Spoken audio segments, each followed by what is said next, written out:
I'm holding court, you standing trial. Why ain't I see you around back when I was... What's up, world? It's your boy, Big Court of the Holding Court podcast. Once again, at you. What's up to my beautiful daughter and co-host? We doing something a little bit different. Introduce yourself, daughter. Rachel Renee, good day, LA. As y'all can see, we have switched up the format a little bit. We doing something different, doing something special. We pulled a rabbit out of a hat with this one, and it was well worth it. You excited about this one? I am Really? very excited, yes. You Okay. know, politics, I'm in there. Do right? Yes. Where do you? I follow my mother. Yeah. Or Your wife is my mother. That is a fact. You're not allowed to be anything but a Democrat. Well, she don't know. I'm independent. I'm an independent thinker. I feel that. You know, I always say I vote Democrat. We live Republican, but I think independent. Yes. Right? Yeah. Yes. That sums it up perfectly. Hey, but we got a special guest here, man. He needs no introduction, especially here in Los Angeles. Who we have the Deputy District Attorney, John McKinney. That's right. Thank you. Thank you for being here. I'm so excited about the conversation that we're about to have. Yeah. Not just a conversation about me, but about the work that I do. That is mysterious to so many people. So I look forward to the questions. Yeah, definitely. So let's get to it, brother. So this is a hip hop platform. It's an urban platform. So we're going to keep it, we're going to keep it clean for you, but we're going to keep it real and keep it raw too. So basically the DA, District Attorney, Deputy District Attorney, and prosecutor. Yes, correct? That's right. So you put folks in jail. Among other things, yes. So break that down real quick. Let me just explain what the DA does. Exactly. Okay, the DA has jurisdiction over all felony crimes in the county of Los Angeles and all juvenile crimes in the county of Los Angeles. We also handle a lot of the misdemeanor crimes in Los Angeles. And what that means in plain terms is when police officers make an arrest and write a report, they bring it to us. We review those reports to determine if a crime was committed and if it's provable against a particular person. If we find that it is, we file charges in court. If not, we reject the case. Okay, and that's the DA reject. That's the DA reject. DA reject. And we reject a healthy number of cases. Really? Yeah, we reject over 25% of the cases that law enforcement brings to us for one reason or another. Mm-hmm. It could be that we just feel no crime was committed. It could be that we're not sure this person did it. Right. It could be that the search was bad. Yeah. Or there was a crime here, but it's de minimis. It's not worth prosecuting. There are a lot of reasons why we reject cases. Okay, dope. I want to clarify that for the viewer. Yeah, everybody knows that phrase, DA reject. Exactly. you caught that. Right. You caught that. Yes. The other side definitely knows what that means. Yeah. Absolutely. So I want to kind of get into your upbringing a little bit. You are from New Jersey. I'm from northern New Jersey, city called Passaic. Yeah. Okay. And what was your upbringing like? Well, I was born in Passaic to parents who unfortunately died early. My mom passed away when I was 2 years old. I lost my dad when I was in kindergarten. Wow. Yeah. I was then raised by my eldest sister. She raised 5 kids by herself. And, everything was cool. I mean, we were growing up in a poor community, but we all had the same nothing. Mm-hmm. So we all felt middle class. You know how that is. Right. And then crack cocaine hit the street in the 80s, and it changed the whole game. And that's when things got real dicey for young men. I was a teenager at the time. Mm-hmm. Got real dicey for young men like me. Of course. Who had to go outside every day and decide, do I go to the block or do I go to Burger King? Yeah, that's real. That's real. So, I made the right decisions. And it wasn't easy, but I went to work. Mm-hmm. I suffered the ridicule of being the sucker who went to work while my homeboys, some of my best friends, were making hundreds, sometimes thousands of dollars a week. Worked my way through college, eventually came out here for law school, attended UCLA, one of the best law schools in the country. From where I started, if my story ended there, it would be a great story. But after completing school at UCLA, I went to work for the district attorney's office, where I've been for the last 25 years. Okay. I want to drag it back a little bit. So losing your parents at such a young age, Do you have any recollection, any memories of them? You know, one of my great regrets is I have no recollection of my mom. You know, even the simplest thing like the feel of your mom's face. Yes. I don't have that. My dad, though, I do remember quite well. I mean, my dad loomed large in my life for the short period of time that I had him. And so his loss was very confusing to me at 5 years old. Yes. And really kind of devastating. Really? So let me ask you, and just because I lost my grandmother at 11, right? And being so young, I really couldn't connect with the brevity of that, you know? So it wasn't until years later when my mom passed away, it opened up the door to grieve for my grandmother. So you being so young, do you feel like you properly grieved, or did it hit you later in life? It hit me later. Okay. I had the same experience you had. At 5 years old, like, you don't even understand the concept of permanence. Nope. And so when someone tells you that you're never going to see him again, you can't even wrap your mind around infinity, you know? Right. But as I got older, and it helped that I had a sister who was really an angel on earth. What's the age difference with you and your sister? My sister and I are about 29 years apart. Oh, wow. Yeah, she's old enough to be my mom. So your parents had you older? Yes. Okay. I see. Okay. In fact, my sister has 2 children older than I am. Oh. I'm that dude with the niece and nephew who's a little older than he is. Yeah. When they used to introduce me to their friends as their uncle, you know, I'm with this little guy, they would all crack up laughing. I never understood why they were always laughing, but now, you know, of course I get it. As I got older, I got it. So let me ask you, because I'm old enough to remember the crack era as well, you know. So what kept you from not going that direction? You know, I mean, you have the sister, I'm assuming single woman? Okay. Yes. So you don't really have that dominant male figure or mentor, you know, and I know the streets is calling, and I know the influence of friends and peer pressure. What kept you from going that way? A couple things. One, that early bonding I had with my father was instrumental because he set the tone for the expectations. Even when I was 5 years old, I knew the difference between right and wrong. Another thing was early exposure to the church. I used to go to church at least through my father's death. After my father died, church was no longer a happy place for me. But being there from 4 to 5, the memories that I had were powerful. Another thing that kept me off the block and kept me out of trouble in general, because my sister worked 6 days a week and she worked second shift. So I was that dude that didn't have to be home when the street lights came on. But I still went home. And the reason I went home is because one day I walked in and I saw my sister crying, sitting on the side of the bed. I had never seen her cry before. I had no idea why she was crying, but it hurt me so much. I knew that I never wanted to be the source of that kind of pain for her. So I regulated myself. And I knew what her expectations were for me. They were high. And I did my best to follow what I thought she would want me to do in every situation. Were any of your nieces and nephews or other siblings, did they get into trouble? Oh, yeah. You know, being a little bit younger and being able to watch older siblings make the mistakes is sometimes helpful, right? Yeah. So I did have a niece, my sister's eldest daughter, who was a little wild. Yeah. And she got into some trouble, and it's always one. I don't want to be like that. Yeah. I had a nephew too, who's a little older than I am, a sweet guy. And he developed schizophrenia as a young man, you know, and for those people who have someone like that in the family or they're suffering from the disease, it's really devastating. You know, you take a person who's really good and smart and he has his whole life in front of him, and then the brain decompensates in such a way that they're not able to have a normal life. And that was part of my family upbringing too.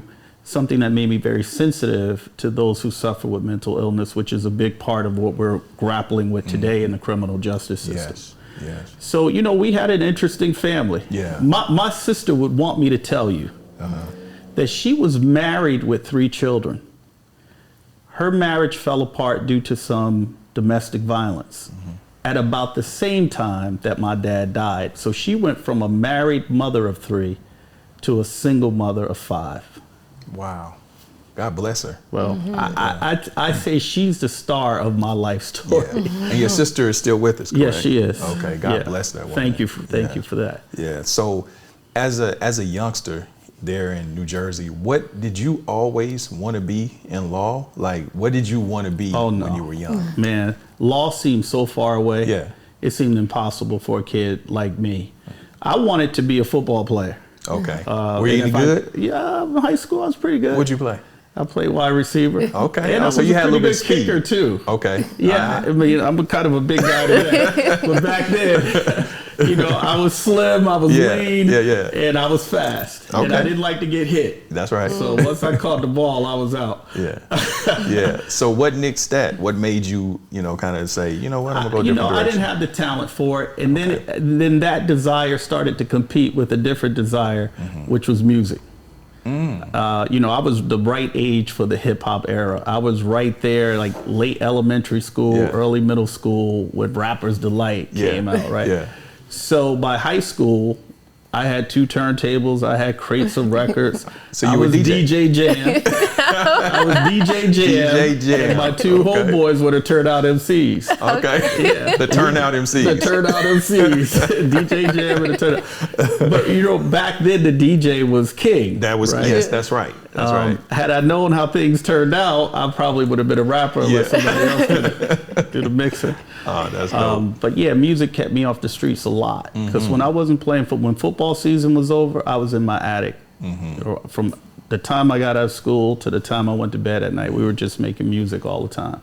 So were you just making mixes, or were you actually like producing beats? No, we started off just cutting break beats. Okay, right? break beats. And the rappers rapping over the break beats, and then we got a little drum machine. Like we were trying to do it. What was your first drum machine? Do you remember? I don't remember. Was it SP1200 or tat? It was probably the DR550. Okay. I don't remember the numbers. Okay. I wish I did. I wish I still had those albums, man. I wish I still had all that equipment. Wow. But I know we had Technique. I had the SLB101s, which weren't the best. And a Gemini mixer, which was shorting out all the time. Yeah. I know folks out there. Was that the one from Radio Shack? Yeah, it was the one from Radio Shack. Or we would go to New York. Yeah. I grew up in northern New Jersey. We would go to the city and just pick up cheap equipment. Yeah. No, that's dope. Those were some you good might times. be the first hip hop DA. Look,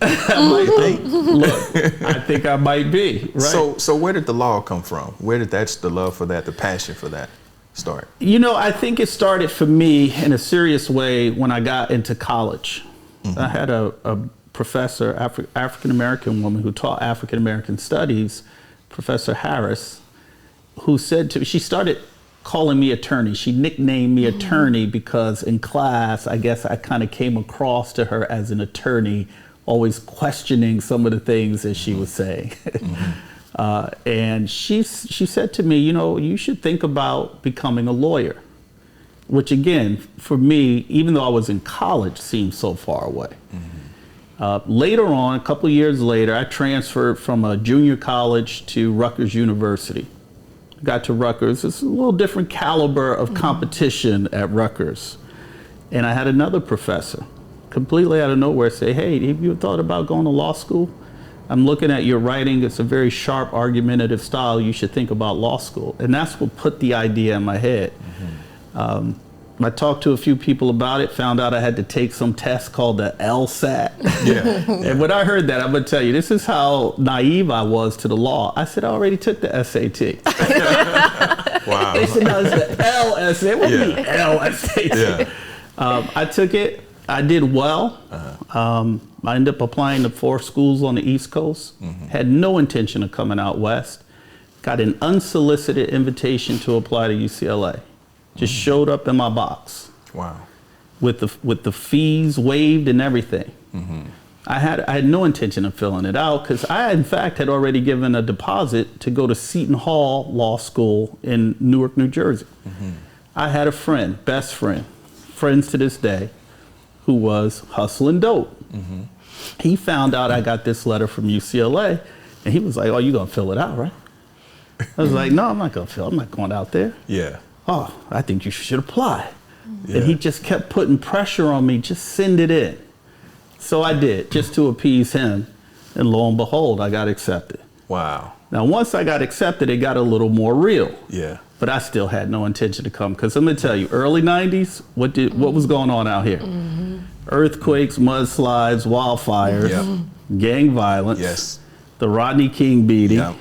It was crazy. Yeah, you had a lot going on. I have no family here. I had no friends here. So why would it be conceivable that I would pack up and move out here? Yeah. But I had this friend. Yeah. Oh, John, you need to go. You need to challenge yourself. You need to spread your wings. And this the friend that's trapping. This the hustling friend. Exactly. That's dope. And you know, he said to me, we always knew that you were going to do something special. Mm-hmm. You're not like the rest of us, as he put it. Now, I think we are all the same. Yeah. But he had always seen something different in me. Mm-hmm. I love to read and things like that. That was a little different from the guys I hung out with. And so he was a big part of why I decided to take a chance and come out here. Mm-hmm. Do you think that still exists in today's street culture? Because even in my generation, that same thing was there. Like a lot of the hustlers, the gangbangers or whatever, the good kids, they kind of watched out for. Mm-hmm. And they kind of, even to some degree, may have threatened them. Like, hey, you better go to school. Don't be over here with us. Do you think that still exists in the community? I hope it does. Mm-hmm. You know, I was following the story of Serena and Venus, and there was some discussion about how some of the gang members kind of protected the area where they practiced when they were growing up. And for me, like my buddies, they wouldn't interact with me at all when they were quote unquote dirty. Mm-hmm. You know, if I walked up to them, they turn around and walk away, and then I would know. If they were driving by and I tried to flag them down, they just look at me and keep going, and then I know. Exactly. So there was that care and concern, I think. Yeah. If you weren't in the game, they kept you out of it. Right. Do you think that makes you a better prosecutor in your position because you do understand that other side as well? Absolutely. I think that lived experience, growing up in the community that I did, knowing people who hustled for a living, also knowing the victimization that takes place right alongside of it, gave me great insight and really helped me to be a great prosecutor over the last 25 years. I also think it's a reason why people should trust me with the leadership of the district attorney's office. I've never walked into court and looked at the other end of the table where the defendant sits and saw anything other than a human being. Now, it's a human being who did wrong, a human being that's in trouble, in many cases a human being that I'm trying to hold accountable, but I didn't see an other. Right. And I think that's very important. So how do you balance compassion with upholding the law? You know, it's always been easy for me, I think, because on the other end of that crime is a victim. Right. And oftentimes that victim looks like my sister, my aunt, my cousin. So I don't care who you are, what your story is. If you do something, especially something catastrophic to another person, there's got to be accountability for it. Now, the accountability has to be proportional. Right. But there has to be accountability. And I grew up in a community where that was understood. Yeah. It was like, look. You take your lick. Exactly. Yeah. You take exactly. Your lick. And I think that's still largely true and believed in the black community. I think some of these ideas where people should be able to commit crime without consequences not coming from us. What we care about is proportionality, because we have seen many examples of young black men being sentenced in a way that seem out of proportion to what they did. Yeah, draconian almost. Right, right. And you know, I understand that, and I think that's real, and I'd be careful to make sure that didn't happen if I were in charge of the criminal justice system. Right. But the accountability piece, I don't think our community is all about accountability, because we know that there is no growth without accountability. Right. So, is there a particular case that you can share that impacted you and influenced the way that you prosecute now? There's so many cases that impacted me. I've done a lot of serious prosecutions. I've done over 40 murder trials in my career, over 55 killers. And in each of those cases, there's a victim who has a story. And whether it's a 4-year-old girl who was leaving her birthday party and had her arm severed by AK-47, or whether it was a young man who was arriving home after picking up some Mother's Day treats that he was going to give his mother the next day, who had a shotgun put behind his head and he left in the street, kneeled over. Or whether it was a young Chinese student, brilliant young man, student at USC, who was just walking home after a study group meeting and was beaten to death with a baseball bat and a wrench. I mean, these are the kind of cases that I prosecuted. They've all affected me so much and in different ways. And I tell people, when I do a case, it's not just about, okay, here's the evidence, here's the law. I'm not just going through the motions. I really get into it. And I really try to understand who my victim was and how my victim lived. I prosecuted the Nipsey Hussle case, Eric Holder Jr. for killing Nipsey Hussle. I didn't know much about Nipsey before that happened. I got on YouTube. I watched endless hours of Nipsey Hussle interviews. And one of the great things about Nipsey, if people don't know, he's a very thoughtful person. Absolutely. And I think a very honest person. And that's what kept me coming back to watch more, because I could tell if he's willing to talk about something, he's going to tell the truth about it. And if he's not willing to talk about it, he just wouldn't talk about it. I learned so much about him, and I prosecuted gang cases for 6 years, but I learned more about that gang life from the perspective of somebody who lived in it and in many ways transcended it. Right. Were you surprised to see the work that he was doing and had been doing up until the point? I was, because like I said, I had heard of Nipsey Hussle. You know, I live in LA. Yeah. I didn't realize how consequential he was, especially to people here in LA. It wasn't until I started to see the day he was killed. In fact, I got a phone call that day telling me that I was going to be handling the case. So when news reports started coming out and tweets from like LeBron James, all these folks that I respected, and I was like, well, man, who was Nipsey Hussle? Right. I know he's a rapper, but I didn't realize, you know, all that he was doing and all I think he would have continued to do, which is really, really a shame.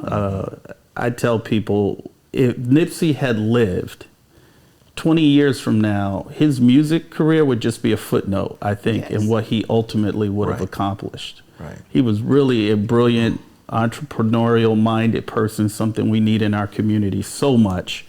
And it's just a tragedy that he was taken away. Yeah.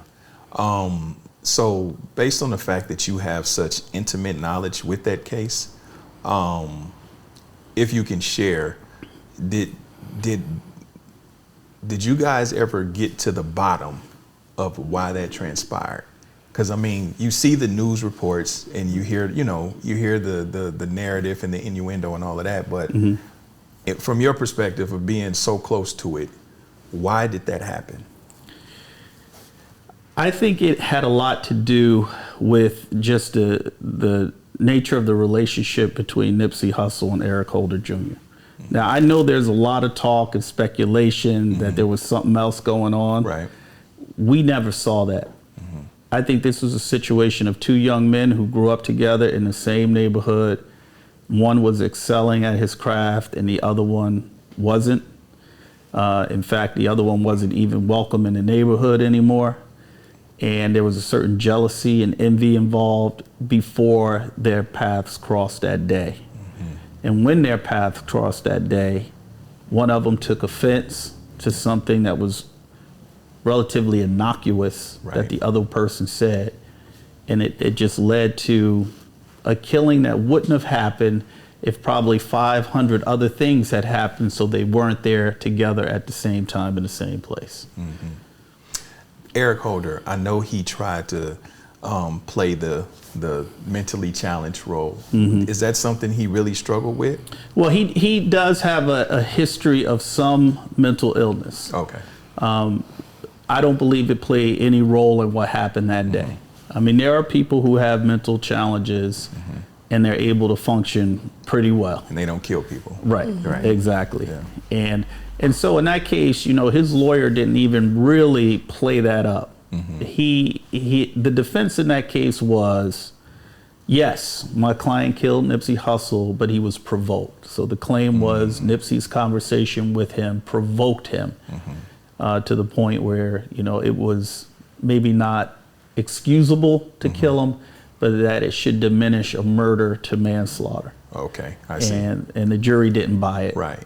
And that's where Cowboy, Herman Lewis, is that his name? Yeah. Yeah, he came and he refuted that, correct? Right. Herman Douglas. Herman Douglas. AKA yes. Cowboy. Cowboy was there for most of the transaction that occurred that day. He went inside to eat his lunch at the time of the shooting. He wasn't actually present, but he heard a lot of the conversation before. And, you know, the conversation, we never got like one complete accurate description of what was said, but it was something of the nature of Nipsey telling Eric Holder that there was word on the street that he had snitched on somebody. There was some paperwork to that effect, and that he needed to clear it up. So everybody who knows the streets, who's listening to us right now, knows exactly what we're talking about. Yeah. And Eric took offense to that. Now, if you're already jealous of somebody, if you're already envious, if you're trying to get someone like Nipsey to hear your demo, your SoundCloud material, and he's not interested, and then he tells you, hey, you're not even supposed to be around here. I'm not quoting him, but you know what I mean. That's not enough to send an ordinary person into, you know, a homicidal rage. But it was enough for Eric. That was something he probably had in his heart anyway, and that was the perfect little thing. Right. Well, we know he was carrying 2 guns that day, so he was looking for trouble anyway.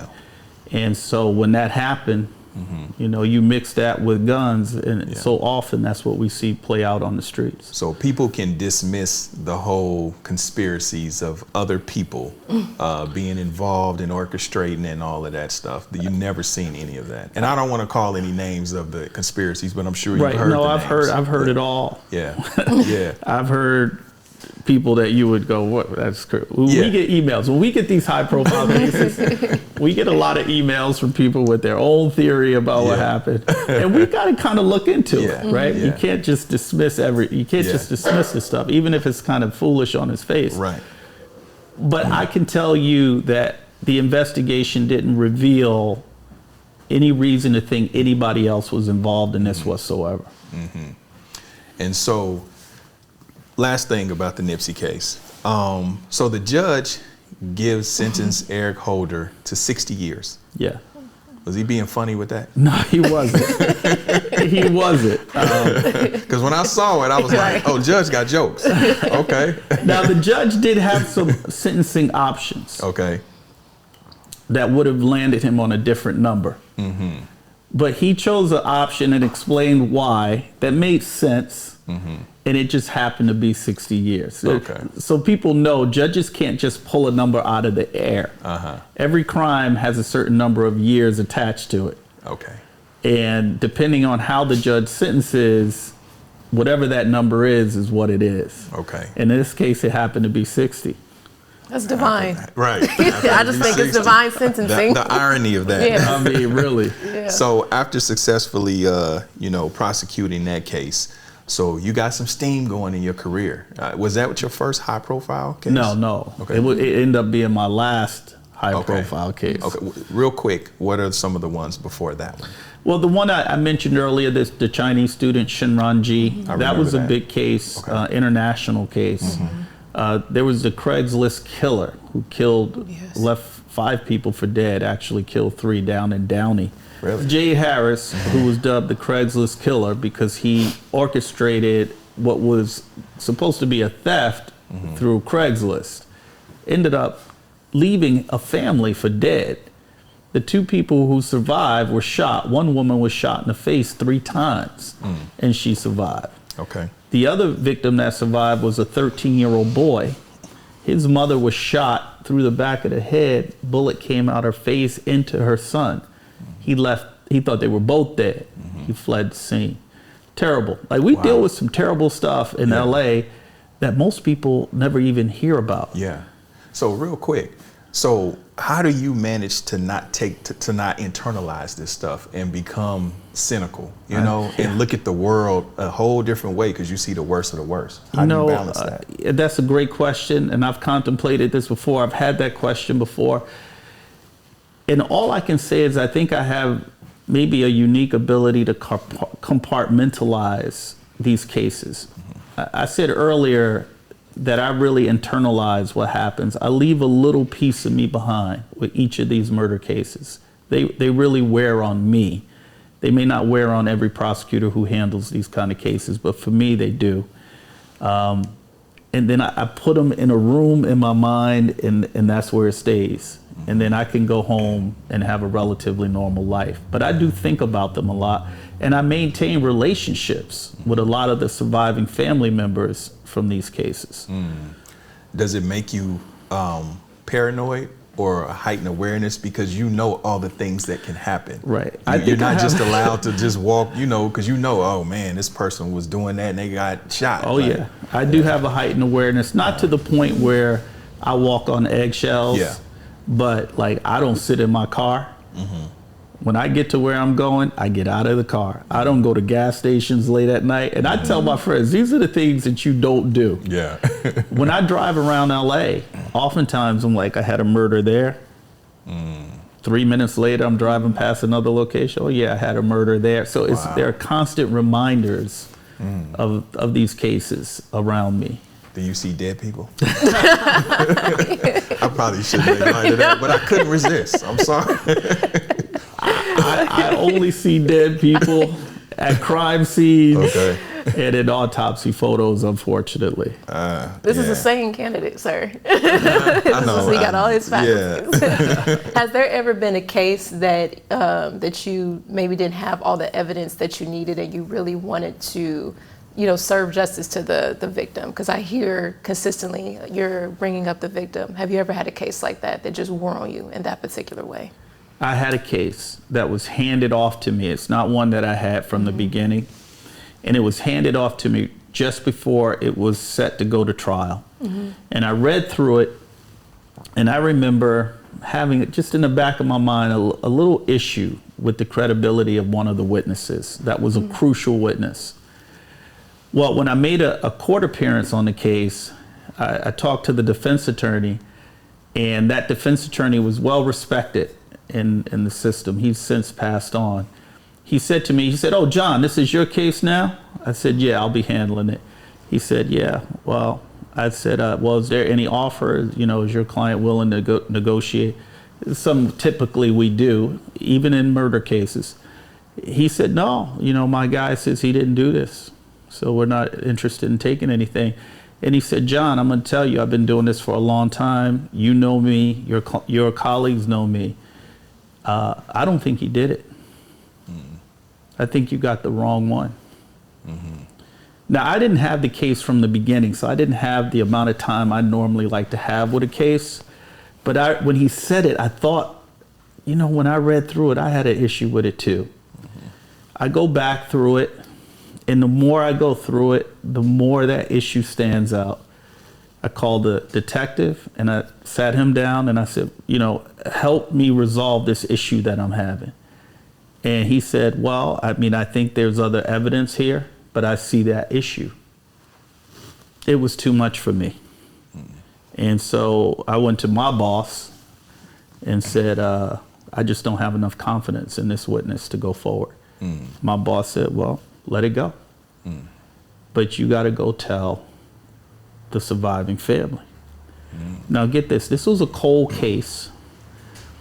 This mother had resolved that her son's killer was never going to be found.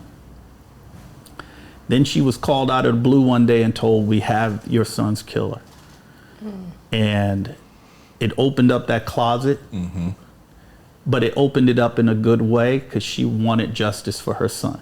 And she was looking forward to the trial.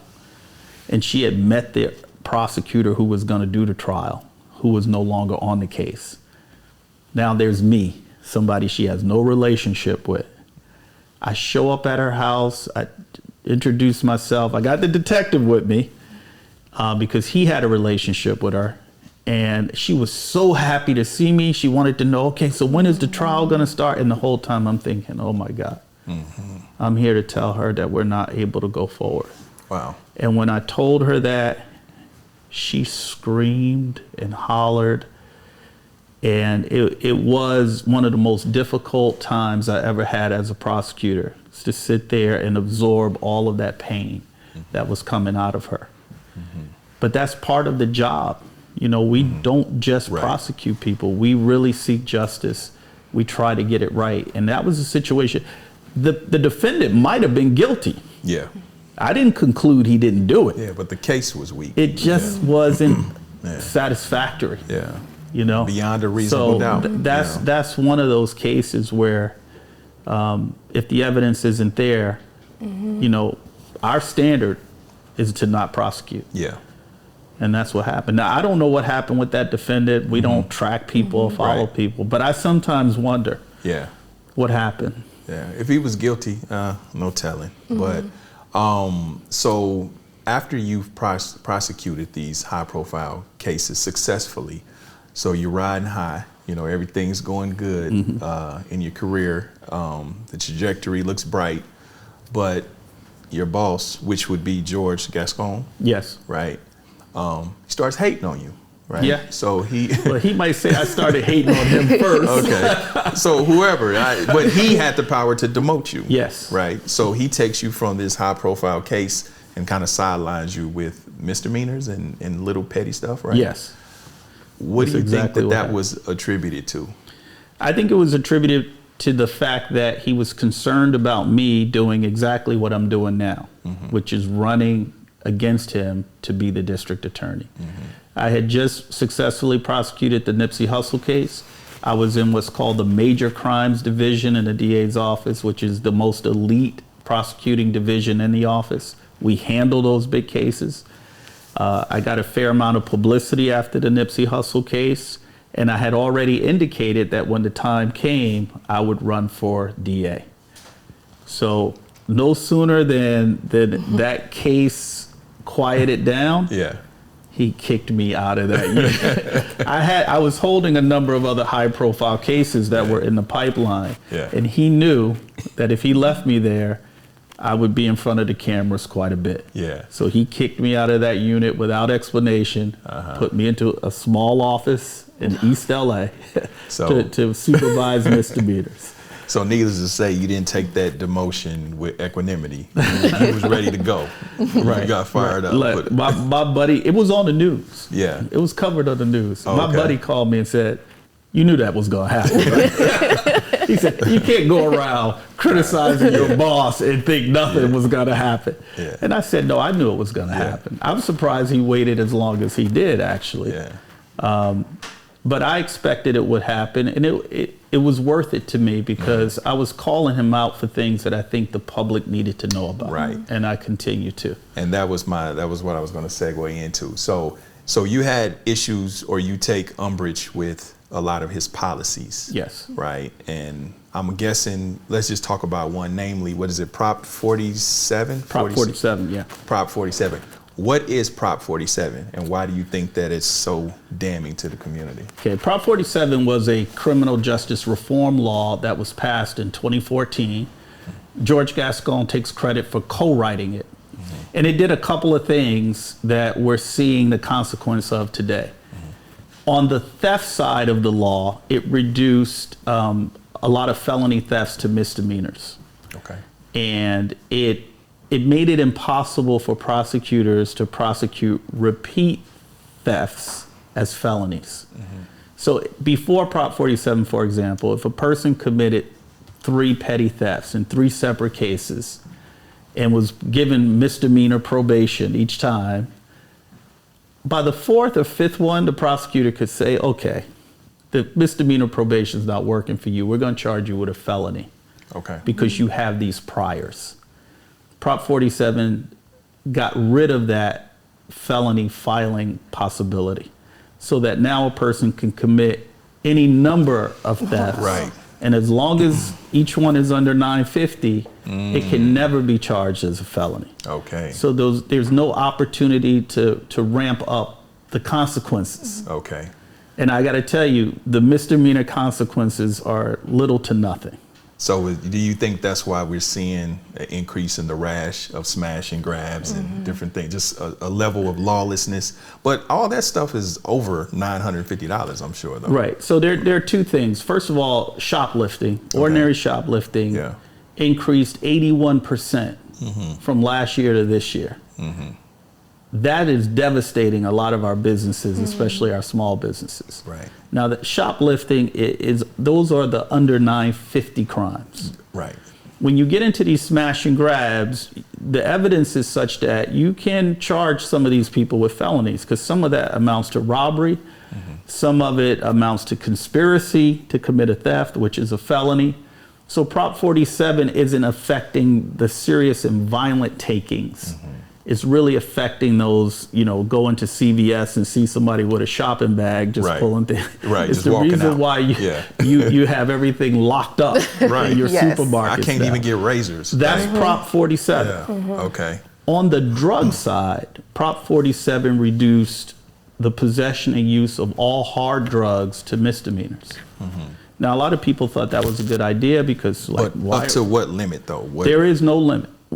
Now, once you possess enough drugs that the evidence shows that you're doing more than using it, then that's a different crime. Oh, okay, I see. We're talking about ordinary possession and use. Mostly drug addicted people are using a lot of these hard drugs. Not all, but a lot. And the public felt that these shouldn't be felonies because we don't want these people going to prison anyway. Yeah. I get it. I understand it. What the public didn't understand, that at least in LA County, I'm not speaking for the whole state, but in LA County, when someone like that was arrested and charged, the goal was to put them in treatment, not to put them in county jail. Right.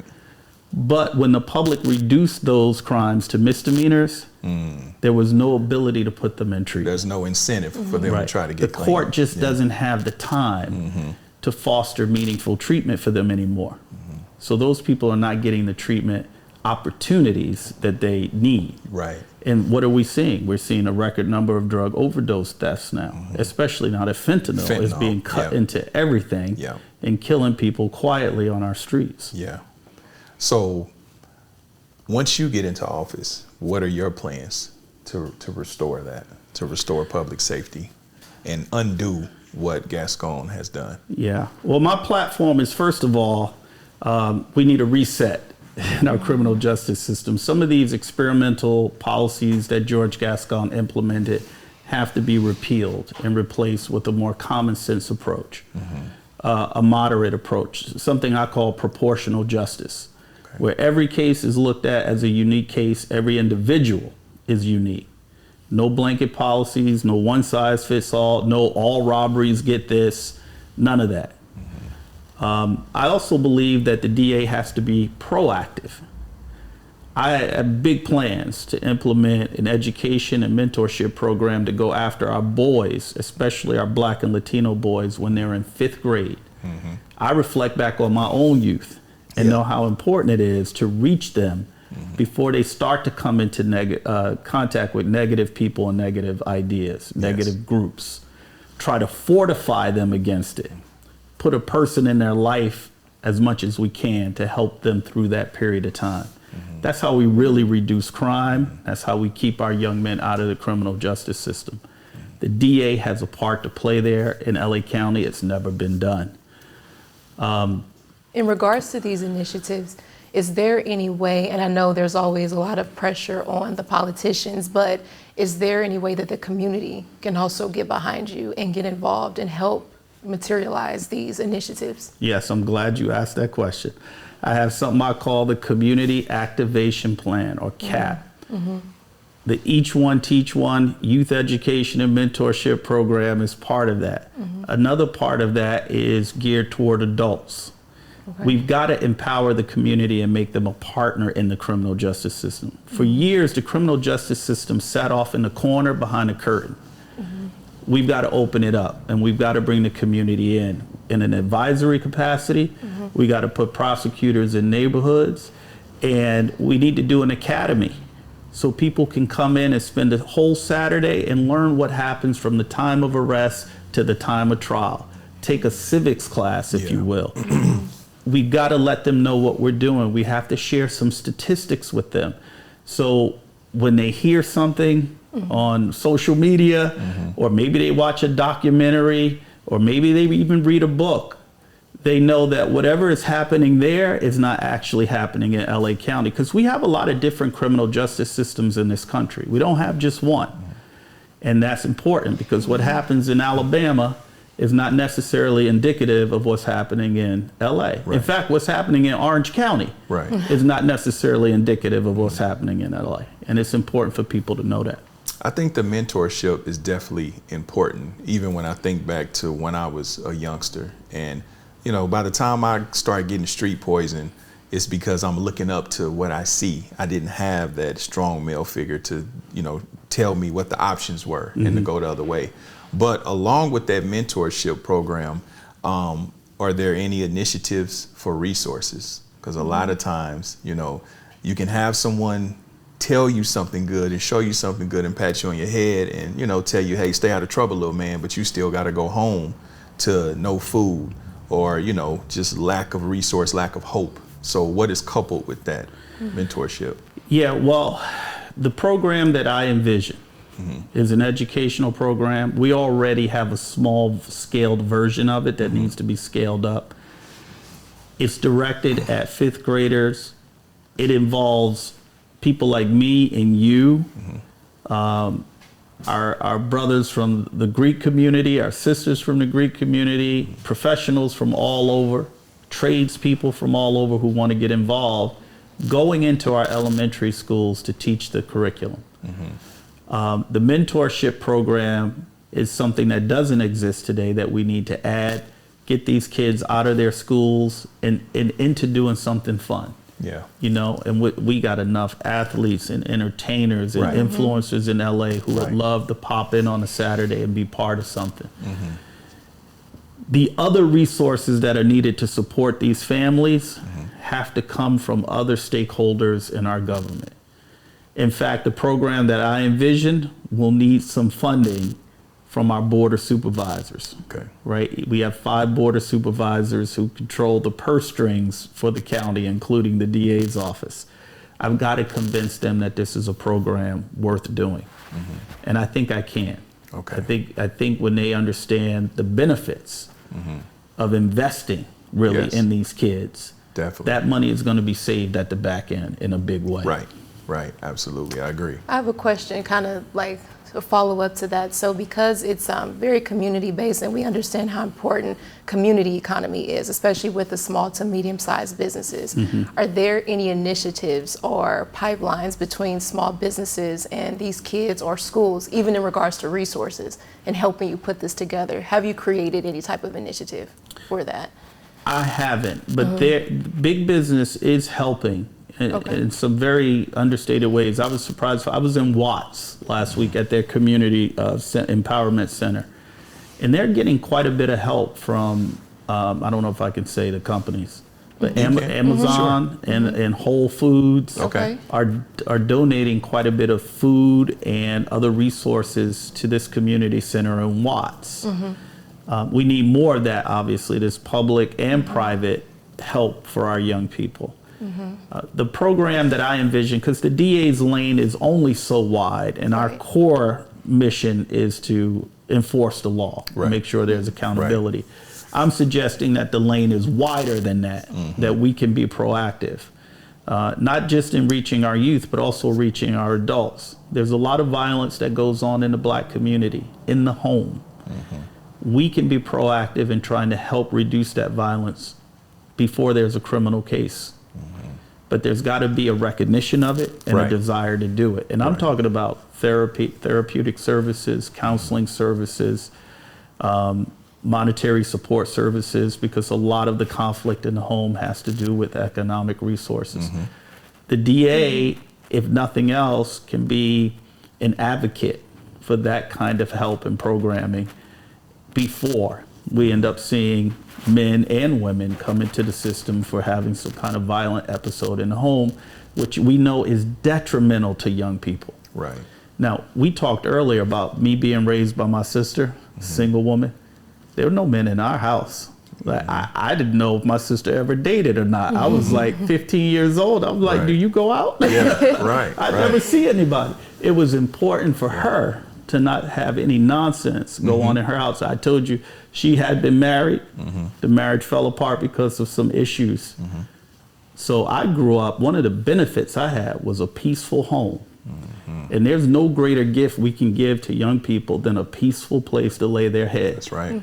And so we really got to work on that. Yeah, it's a big difference when you raise a child on love and not survival. You know, you get a whole different product. That's right. You know, we have a lot of youngsters and a lot of street people and just people from all over that follow this platform. You, as a district attorney, what I want you to do really quick, if there's any youngsters that's out there that's flirting with the streets or in the streets, or, you know, they're throwing rocks at the penitentiary, break down what they're looking forward to, what they have to look forward to when they do that crime and they have to face you. Okay, I'm gonna look right into the camera. Look right into the camera. Tell them what I want to say to all the young people out there who are watching this, you are going to live beyond 25. Okay? I'm going to introduce you to a concept. It's called delayed gratification. That doesn't mean you don't pursue your dreams. It doesn't mean that you don't go for it. But it means that you understand that you don't need everything right now. It's going to come to you when it's supposed to come to you. But you really have to work on yourself. You have to develop your human capital, your human worth. You have to develop yourself in a way that you are indispensable to other people, and other people will pay you a lot of money for the skills that you develop for yourself. If you don't do that, if you try to take the easy road, if you try to take the shortcut, what's going to happen most often is you're going to cut off your future. You're going to make it harder, not impossible, but a lot harder for you to be successful over your long life that you have to believe that waits for you, awaits you, and that is something that is owed to you, and that you can have if you pursue it. That was the PC answer. When they mess up. So listen, I was trying to keep it clean with you. Okay. When they fuck up and they go out there and they lay somebody down and they got to come in court and they got to look at you, what do they have to look forward to in that courtroom once they've done that crime? Once they think they ready for that? Because a lot of these youngsters, they think they ready for that until they got to get behind that wall and in that courtroom. So what is that like when you got to, you know, tell the judge, hey, look, and paint him to be a monster? Yeah. And he really not ready for that. He really not like that, though. Look, can I tell you a story? Yeah. Let me put it in terms of a story. I was prosecuting a case where a elderly woman was burglarized and beaten in her home. And when the police came out to investigate it, they found a jacket in the backyard near an open window. And inside the pocket, they found an ID card, which ended up being one of the young men who went in her home and beat her. And now we're sitting in court at a preliminary hearing, and he's sitting at counsel table, and this older, elderly African-American woman slowly makes her way to the witness stand with her walker. And each excruciating minute it took her to get to that stand, I would look at her and look at him, and look at her and look at him. And he made eye contact with me a couple times, and you could see the wide eyes because he knew he was in trouble. Now, I guarantee you that was a young man who had been in trouble before. He'd been through the juvenile justice system. All he got was a slap on the wrist each and every time. And now for this crime, he was looking at significant years in state prison. And I recognize this dude, right? Because he's like so many kids that I grew up with. But at the same time, I got no sympathy for him. I got sympathy for her, though. And she got up on that stand and she talked about how she heard noise in her room and she couldn't see that well. She opened her eyes and she saw these figures in her drawers. And then one of them walked up, noticed she was awake, and started punching her in the face as hard as he could. I'm looking at him and I just know, oh, it's over for you, brother. You going to prison. How long did he go? That was a preliminary hearing. That case got passed on to another prosecutor, so I don't know how it turned out, but I could tell you a case like that, a robbery with significant injuries to an elderly person, he's looking at over 10 years in prison. Okay. Wow. That's probably not enough. Right. Yeah, for something like that. What are your thoughts on the death penalty? I've prosecuted some death penalty cases. I've got some problems with the death penalty. And the biggest problem I have with the death penalty is the inconsistency in who gets it. When I'm handling a case, I have full control over whether I believe the person deserves it or not. And from a moral standpoint, I do think that people do things sometimes that are so beyond the pale of civilized behavior that it is, however reluctant to say it, deserved. At the top of this show, I talked about a 4-year-old girl whose arms were severed from her body by AK-47 rounds.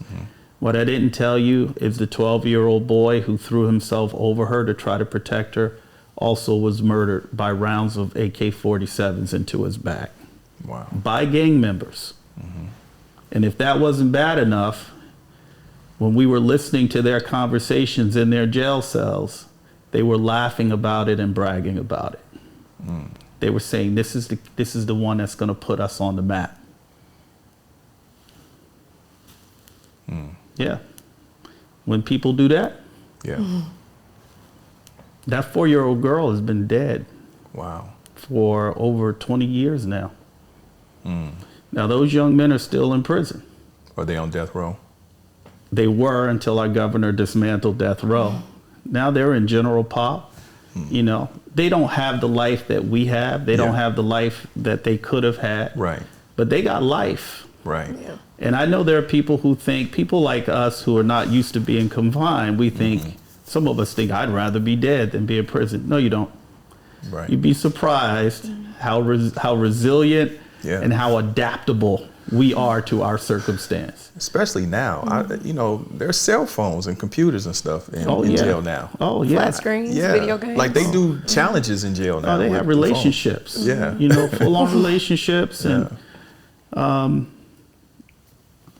so look, it's the most sobering thing a DA could ever do is stand up in front of a jury and make the case that somebody should be put to death for their crimes. I told you about the Craigslist killer, left 5 people for dead. He had 3 of them bound with zip ties, duct tape. These are parents. All of these people were parents. He walked up to each one with his 9mm and shot them all in the head and face. That was before he shot the mother in front of her 13-year-old son. What are you gonna do with a person like that? Right.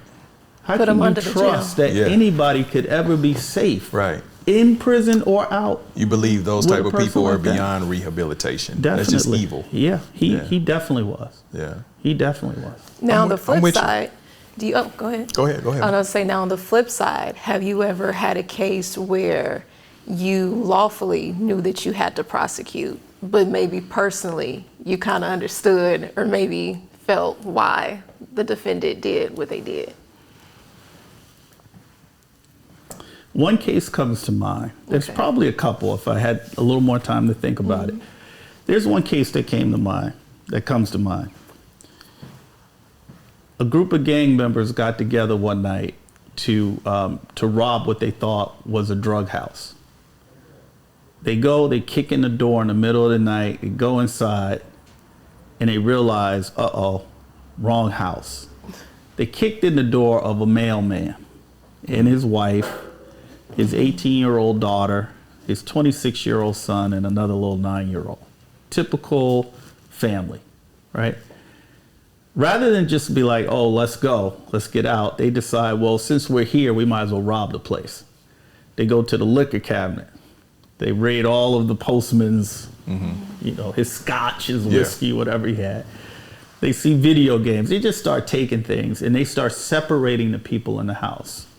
The mother and father and the little boy are kept in one room.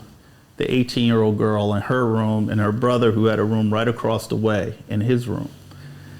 And each person can see and hear certain things going on in the house. And then one of the young men walks by the 18-year-old's room and goes, "Oh, look at this." And, you know, she's got her night clothes on. He ends up sexually assaulting her at gunpoint. And while he's sexually assaulting her, another one comes along and goes, "Oh, I want some of that." He ends up sexually assaulting her. And her 26-year-old brother now is on the floor with somebody's foot on his head, on his neck, and he's being made to watch while they sexually assault his sister. Now, you're probably thinking, like, why did you have a problem with that case, right? Well, at the end of all this, they leave, and they take cell phones and iPads, things that are easily traceable. The police show up, they start pinging the phones, they get a house, they go put it under surveillance, and they make arrests. They arrested 2 men who sexually assaulted the 18-year-old girl. They also arrest another person who was in the house, who participated in the burglary of the house, but for whom there was no evidence he even knew what was going on in the room. Yet, he's aiding and abetting the crime. Mm-hmm. So this case, again, one of those cases that I didn't have from the beginning, mm-hmm. it was handed to me to prosecute. Mm-hmm. And so I go through the case, and the supervisor of this particular case wanted all of them to go down for the rape. Mm-hmm. And I said, well, wait a minute. You know, this young man, definitely good for the burglary, the robbery, mm-hmm. the gang allegation, but there's no evidence that he knew that this girl was being assaulted. And there was a theory in the law at the time that no longer exists today called natural and probable consequences. And that theory said that if you participate in crime A, mm-hmm. and crime B occurs, and it was foreseeable that that kind of a crime would occur, mm-hmm. then you're responsible for that crime. So applying that law to this mm-hmm. set of circumstances, I said, well, is it foreseeable that if you go to rob a house mm-hmm. and somebody else goes rogue on the plan and starts committing a sexual assault, that's so foreseeable that you should be held accountable for? I really struggled with it. Mm-hmm. I ended up reading some other cases that were similar, and I found a case in which a judge found that it was, and he explained why it was. That if you go into a house in the middle of the night when you know people are going to be sleeping in compromised position, and you go in there with the instrumentalities to tie people up or hold people at gunpoint, it is foreseeable that a sexual assault will occur under those circumstances. Mm-hmm. And it was after reading that case, and I tried to settle the case. I couldn't. And I was trying to settle the case in a way where the 2 sexual assaulters were basically going to take life. Mm-hmm. That's a life case in my view. Right. Mm-hmm. But we were going to give a significant amount of time, but not a life tale to the young man who mm-hmm. didn't do it. But it was a package deal, mm-hmm. and I couldn't get them all to agree to it. Right. So we prosecuted all 3. And he went down. The jury found him guilty of the sexual assault. Wow. Okay. But that's one that I struggled with, and ultimately concluded, yeah, if you go in somebody's house in the middle of the night, you better be damn sure who you committing that crime with, because if one of them goes rogue, you're going to take the ride for that. That's right. That's right. You know, I was doing some research and segueing a little bit, and I know you've been a lifelong Democrat, right? Yes. But Republicans kind of rock with you. Republicans kind of rock with you. What do you think that's due to? Why do Republicans, the other side, rock with you like that? Yeah, you know, I think it's because people really are craving a common sense approach in government. Mm-hmm. And that's what I am. I'm a straight talker. Mm-hmm. I'm not your typical politician. I'm not trying to save the world. Mm-hmm. I'm just taking the people's laws and applying them in a fair way. Republicans like that, Democrats like that, conservatives like that, progressives up to a point. There's some progressives, you get ultra progressive. You don't want jails, prisons, you want to abolish everything anyway. But most people like that. That's the common ground where we all stand. You know, it's public safety and agreeing that there's certain rules and regulations that we can abide by. The criminal justice system doesn't ask much of people. I mean, when you think about it, it's a lot of don't do this, not you have to do this. Right. Don't beat people up. Right. Keep your hands to yourself. Don't take other people's property. These are very easy things to comply with. So, I'm proud of the fact that I'm kind of a unifying candidate in this race for DA that I'm a part of. And I think that's what we need. I think that's what LA needs. Absolutely. How can people support you directly? How can they rally behind you in your campaign? I'm going to look right into the camera for this. Ladies and gentlemen, we are in the midst of an election.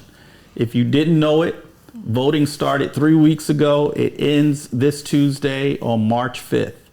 There is a DA's race with 12 candidates. I am one of them. Again, I'm John McKinney. And if you want to help me, you can vote for me by filling out your ballot or walking into your voting center. Look, we need you. We need you to engage in community.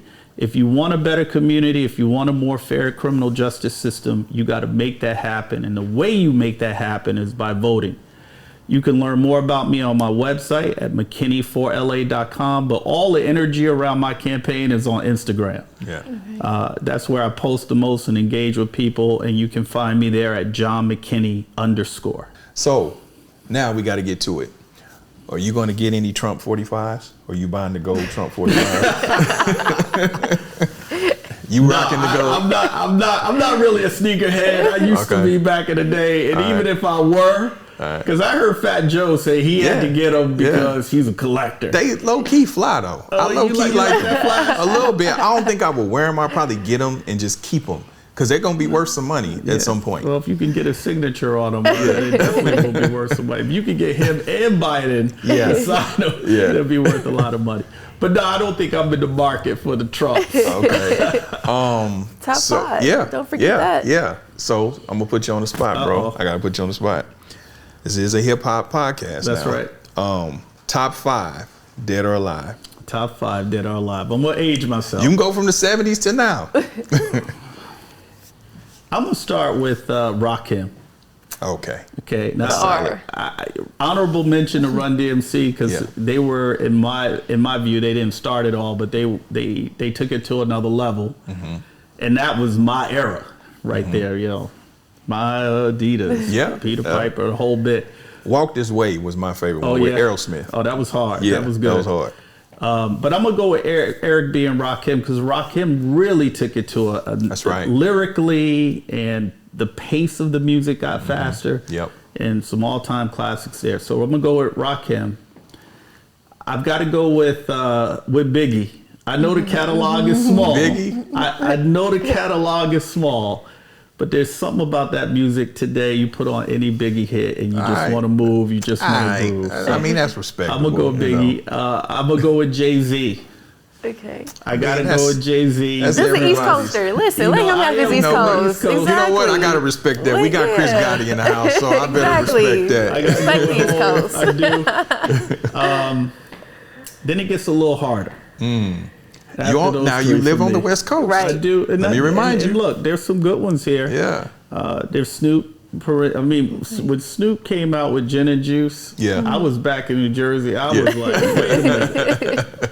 Wait a minute. This is coming from Cali? Yeah.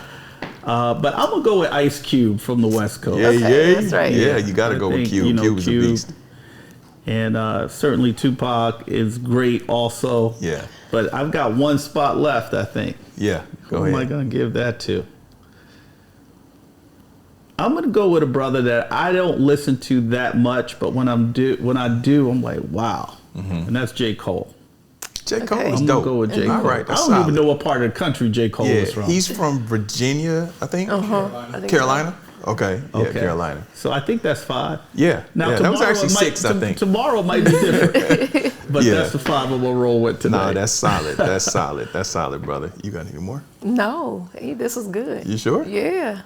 You sure? Yeah. You had more than that. I went through them, and then you took a couple of mine. That's okay. I took a couple that's of okay. yours? And then he answered some indirectly. So then, that's good. You know what? I do want to ask you a question though.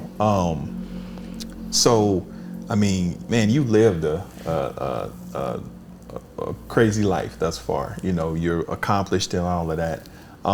What was your toughest moment thus far?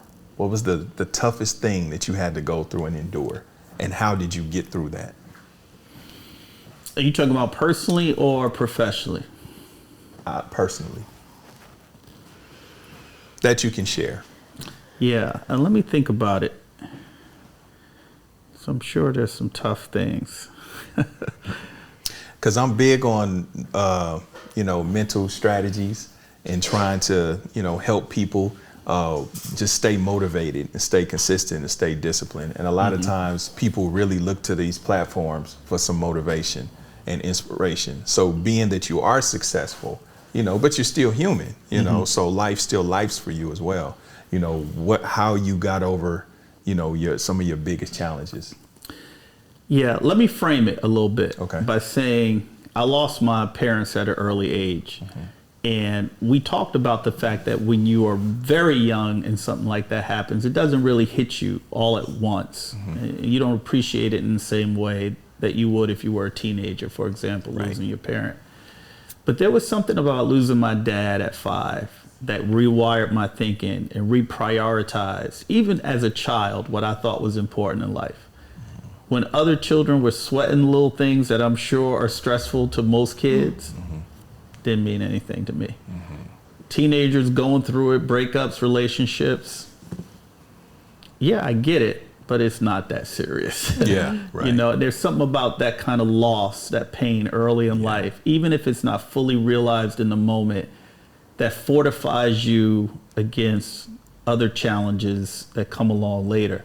So I've really been able to navigate a lot of disappointments in my life, whether they be personal relationships or a professional retaliation like the one I suffered recently in my work. But I think at the end of the day, I would say generally, I really am a people person.